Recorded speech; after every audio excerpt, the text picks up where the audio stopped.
take a video. Just how you're treating the yeah, no, the way you're speaking to me and then talking about the animal, you should get a different job. You're look at it. See how you did that? Something's literally wrong with you. Yeah.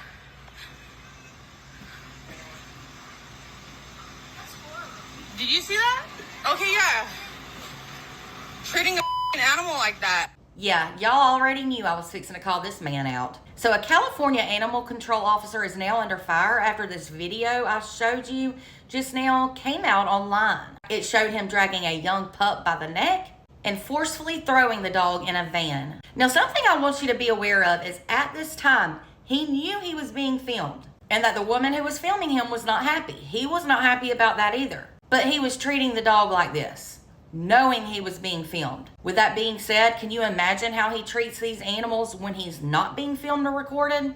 So this incident reportedly took place on Friday, August 22nd, outside a business in Beaumont, California. A woman by the name of Nikki Thompson recorded the video and then she uploaded it to social media. The video was later shared by many animal welfare groups and other animal lovers like myself. So according to Nikki, the dog was under a year old and was a puppy. It had wandered onto the property that she was at. She said she gave the dog food and water while she waited on animal control to come and respond to the scene. But it was said when the officer finally got there, he made negative, dismissive remarks about the dog and he got irritated when Nikki started recording. Nikki said the puppy was very sweet, not aggressive in the slightest way. He just wanted to be loved on, so she reportedly fed him and gave him water, or that's what she said on her original Facebook post. The dog clearly doesn't look aggressive in this picture, right? But she said the animal control officer finally arrived and that the first thing out of his mouth was, ugh, how disgusting. I wish this dog was gone before I got here. The video, as you saw, shows this monster using a control pole to get the dog and secure him. He then dragged the dog several feet and lifted the dog by his neck before he threw it into the back of the van. Now listen to this. Nikki has since said that she tried to report the incident to police, but they did absolutely nada. Nothing. She said the cops were no help and seemed not to care. Why am I not surprised? Now, she ended up making a follow-up post, and she said she was later contacted by the dog's owner, who saw this video online and said that the dog, whose name was Bolt, had been missing for a few weeks. But listen to this absolute bullshit.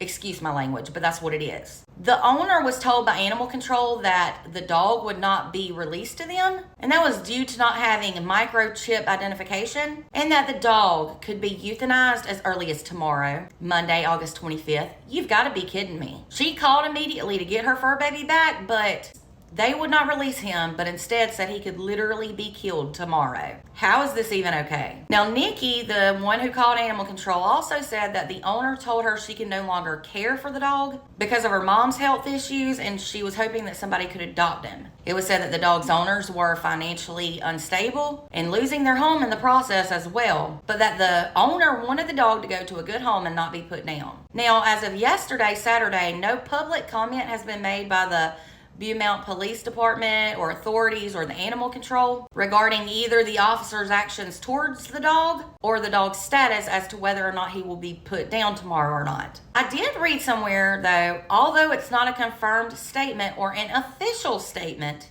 that an update from the animal control said the dog has likely never received the kind of care he's now getting at the center. Yeah, right. It was claimed he had mange and that he's scheduled for a checkup tomorrow, including getting vaccinated. But allegedly, they only said all of this. If they said it, again, it wasn't confirmed or official. They only did because the post went viral and they were being looked at. But now this is crazy. They are still trying to validate if this post is real. The piece of shit officer using a catch pole on the dog. They said it was because the dog was very scared. It had never been on a leash before. They said that the situation drastically changed once the catch pole was involved and that there were real risks at that moment. I mean, look at this precious baby. They said that trying to pick up the dog could have resulted in a bite, and leaving him on the catch pole for too long could have resulted in an injury. Well, what's that matter? Because allegedly you were planning to put the dog down as early as tomorrow. Now, an animal control officer, not from this area, but I guess somewhere else, has since commented on a Facebook post saying that as an officer himself, an animal control officer, you never use a pole like that. He said you use a muzzle. You think vets use poles? Hell no. Anyway, so help me God, if I find out this baby dies tomorrow, I am going to be so pissed off. I'm going to be absolutely irate, especially since they allegedly wouldn't return it to its owner for them to give them away to a loving family. I have a feeling that them changing their tune, they'll think they'll get the pressure off of them, but it's not happening. I will stay on top of this and find out what happens to this precious baby. People never cease to amaze me. I can't stand people who don't know how to treat animals. In my opinion, that dog did not look aggressive, not in the least bit. Let me know what you think in the comments, and for more content, be sure to follow and subscribe if you're over on YouTube.